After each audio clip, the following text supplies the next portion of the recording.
चुनाव आयोग ने, ज्ञानेश कुमार ने 4 राज्य और 1 केंद्र शासित प्रदेश में विधानसभा चुनाव की घोषणा कर दिया। और कौन कौन से राज्य में चुनाव होने और किस किस राज्य में किस किस सीटों पे चुनाव होंगे, इस सब पे बात करेंगे। मैं जेपी, आप देख रहे हैं जेपी यूपी पीसीएस के यूट्यूब चैनल पे। तो ध्यान है, भारत के 4 राज्यों और 1 केंद्र शासित प्रदेश में चुनाव। अब कहां कहां पे चुनाव होने वाला है, आइए इसके बारे में हम लोग डिटेल बात करें। तो मैंने कहा कि ज्ञानेश कुमार के द्वारा क्या है, चीफ इलेक्शन कमीशन, भारत के क्या है चीफ इलेक्शन कमीशन है, और चीफ इलेक्शन कमीशन ने घोषणा इसकी कर दिए हैं। चुनाव आयोग ने 4 राज्य और 1 केंद्र शासित प्रदेश के विधानसभा चुनाव की घोषणा कर दी है। इस घोषणा के साथ ही संबंधित राज्यों में चुनाव आचार संहिता लागू हो गई। देखिए, जैसे ही किसी राज्य में किसी चुनाव क्षेत्र में अगर डेट घोषित हो जाती है तो उस दिन से क्या होता है कि राष्ट्रपति शासन लग जाता है। कह सकते हैं कि उस जगह पे आचार संहिता लग जाती है, आचार संहिता लग जाती है। अब कानून व्यवस्थाएं क्या हो जाए, ठीक रहती है, लेकिन कोई नया काम नहीं होगा जो सरकार के माध्यम से होता है, जो सरकार के माध्यम से होता है। बाकी संविधान का काम तो पूरा लगा ही रहेगा। तीसरी बात है कि भारत के 4 राज्यों में चुनाव कौन कौन, तो पश्चिमी बंगाल में होने जा रहा है। कहां पर रहा है, पश्चिमी बंगाल में। पहला है पश्चिमी बंगाल में, पश्चिमी बंगाल में, असम में, केरल में, तमिलनाडु में। असल में केरल में, तमिलनाडु में, 1 केंद्र शासित प्रदेश में, 1 केंद्र शासित प्रदेश में। आइए देखेंगे कि पश्चिमी बंगाल कहाँ पे, तो ध्यान रखिएगा ये जो क्षेत्र आपको दिखाई देने जा रहा है या दिखाई दे रहा है उसे हम लोग कहते हैं पश्चिमी बंगाल। डियर, ये चीजें यहाँ से लेकर के क्षेत्र जो आपको दिखाई दे रहा है वो क्या है, पश्चिमी बंगाल है, जिसकी राजधानी क्या है कि कलकत्ता है, कोलकाता है।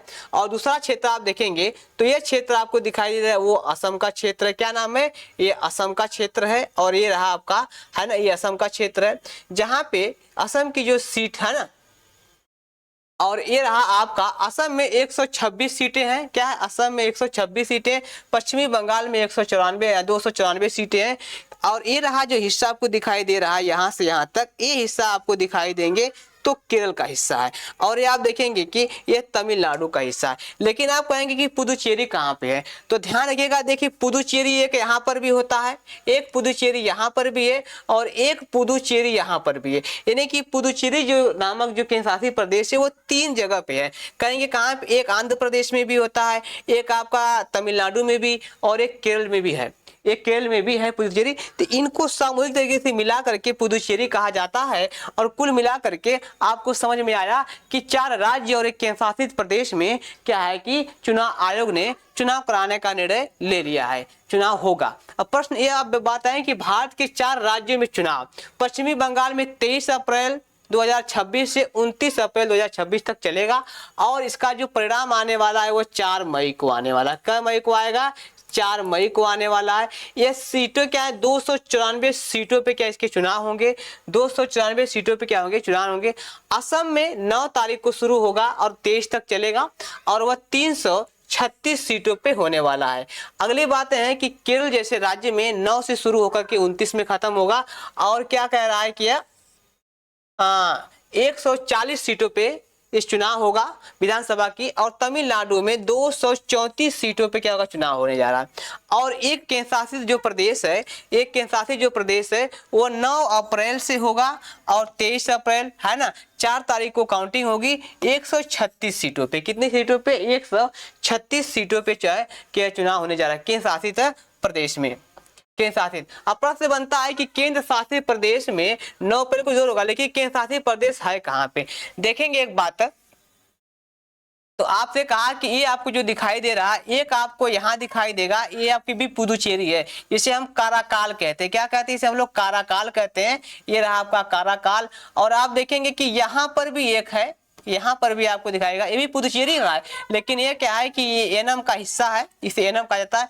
और एक आप देखेंगे यहाँ पर जो केरल के क्षेत्र में मिलता है, इसे भी क्या कहते हैं, माही कहते हैं। क्या है, माही कहते हैं। तो कुल मिला करके 1 2 3 अर्थात 3 राज्यों में आपका क्या है कि एक पुदुचेरी नामक केंद्र शासित प्रदेश है, वो 3 जगह पर है। और यहाँ पे प्रशासक देखते हैं, क्या है, यहाँ पे जो है प्रशासक देखते हैं, यहाँ पर भी अब चुनाव होगा, यहाँ पर भी चुनाव होगा, ठीक है ना, 9 अप्रैल से।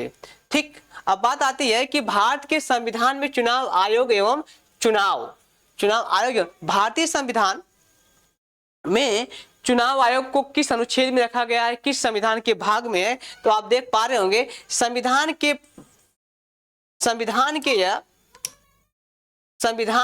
15वें भाग में। किस भाग में है? ये 15वें भाग में। हमने यह रोमन में लिख दिया ताकि आजकल रोमन से भी प्रश्न पूछे जाते हैं।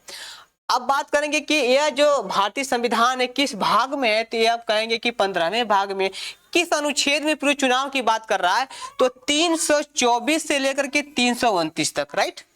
और किस किस अनुच्छेद की बात करेंगे ये पूरा देख लें कि अनुच्छेद 324 क्या कहता है? चुनाव आयोग की संरचना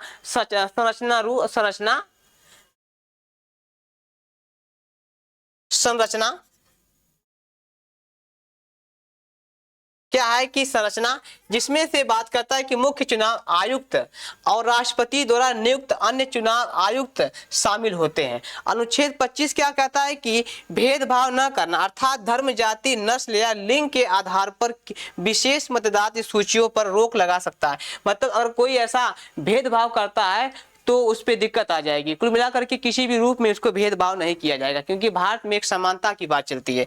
भारत में समानता की बात चलती है।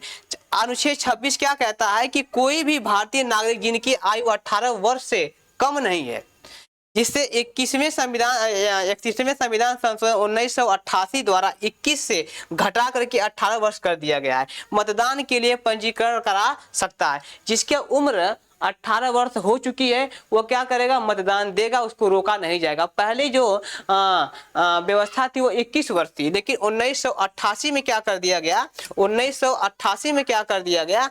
तो 1988 में से क्या कर दिया गया कि यह 21 से घटा करके 18 वर्ष कर दिया गया। ये 1981 की बात का मैटर, राइट ना? समझ में आया कि नहीं आया? तो ये बातें ध्यान में आपको रखना है। किस में? तो यह 61वें संविधान संशोधन के तहत, 61वें संविधान संशोधन के तहत अगर आपसे पूछा जा सकता है कि यह आर्टिकल 327 के तहत अनुच्छेद 327 संसद को चुनाव से संबंधित कानून बनाने की सर्वोच्च शक्ति देता है। अनुच्छेद 28 क्या है? तो कहता है कि राज्य विधानमंडल को अपने सदन या सदनों के चुनाव से संबंधित कानून बनाने की शक्ति देता है। अगला है अनुच्छेद 29, आर्टिकल 329 कहता है कि चुनाव मामलों में अदालती हस्तक्षेप पर रोक लगाता है।